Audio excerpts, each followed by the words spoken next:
2 বিঘা জমি, লিখেছেন কবিগুরু রবীন্দ্রনাথ ঠাকুর।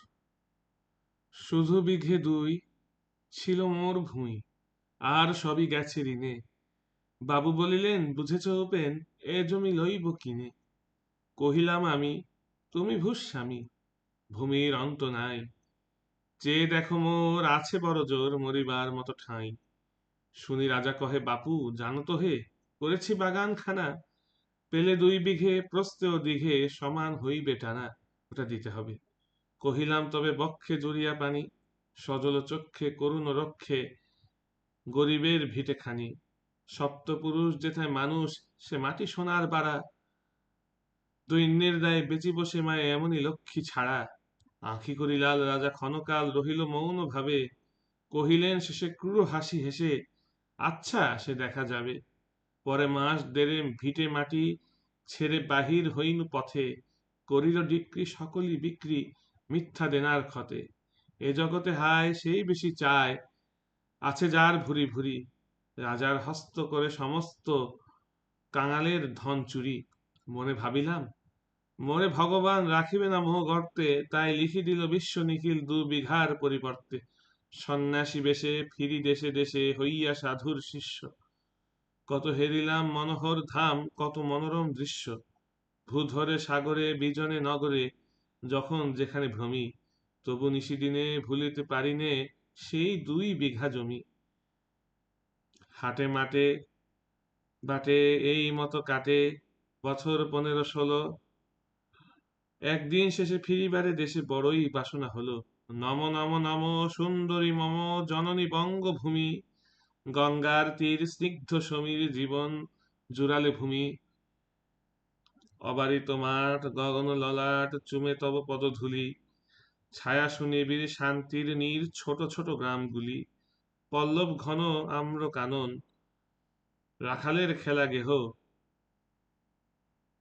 স্তব্ধ অতল দিঘি কালো জল, নিশীত শীতল স্নেহ। বুক ভরা মধু বঙ্গের বধূ, জল লয়ে যায় ঘরে, মা বলিতে প্রাণ করে আনচান, চোখে আসে জল ভরে। 2 দিন পরে দ্বিতীয় প্রহরে প্রবেশিনু নিজ গ্রামে, কুমোরের বাড়ি দক্ষিণে ছাড়ি, রথতলা করি বামে।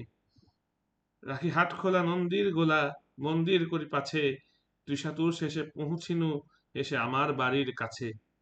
ধিক ধিক করে শত দিক তোরে নীলাজ উল্টা ভূমি, যখনই যাহার তখনই তাহার, এই কি জননী তুমি। সে কি মনে হবে একদিন যবে ছিলে দরিদ্র মাতা, আঁচল ভরিয়া রাখিতে ধরিয়া ফল ফুল শাক পাতা। আজ কোন রীতে কারে ভুলাইতে ধরেছ বিলাস বেশ, 5 রঙা পাতা অঞ্চলে গাঁথা, পুষ্পে খচিত কেশ। আমি তোর লাগি ফিরেছি বিভাগী গৃহহারা সুখহীন, তুই হেথা বসি ওরে রাক্ষসী হাসিয়া কাটাস দিন। ধনির আদরে গরব না ধরে এতই হয়েছ ভিন্ন, কোনখানে লেশ নাহি অবশেষ সেদিনের কোন চিহ্ন।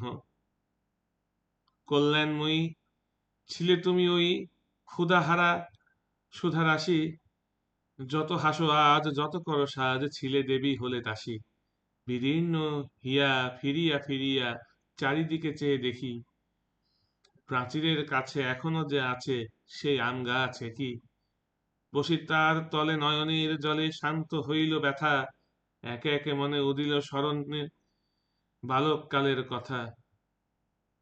সেই মনে পড়ে জ্যৈষ্ঠের ঝড়ে, রাত্রে নাহিক ঘুম, অতি ভোরে উঠি তাড়াতাড়ি ছুটি, আম কুড়াবার ধুম। সেই সুমধুর স্তব্ধ দুপুর, পাঠশালা পলায়ন। ভাবিলাম হায় আর কি কোথায় ফিরে পাবো সে জীবন। সহসা বাতাস ফেলি গেল শ্বাস, শাখা দুলাইয়া গাছে, 2টি পাকা ফল লোভিল ভূতল আমার কোলের কাছে।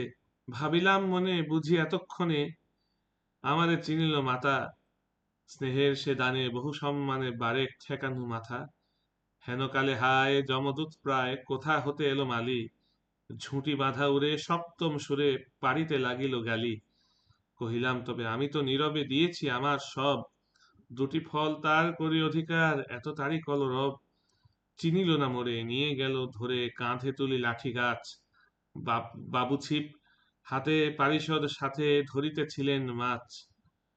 শুনি বিবরণ ক্রোধে তিনি কন, মারিয়া করিব খুন। বাবু যত বলে পারিষদ দলে, বলে তার শতগুণ। আমি কহিলাম, শুধু দুটি আম ভিখ মাগি মহাশয়। বাবু কহে হেসে, বেটা সাধু বেশে পাকা চোর অতিশয়। আমি শুনে হাসি, আঁখি জলে ভাসি, এই ছিল মোর ঘটে।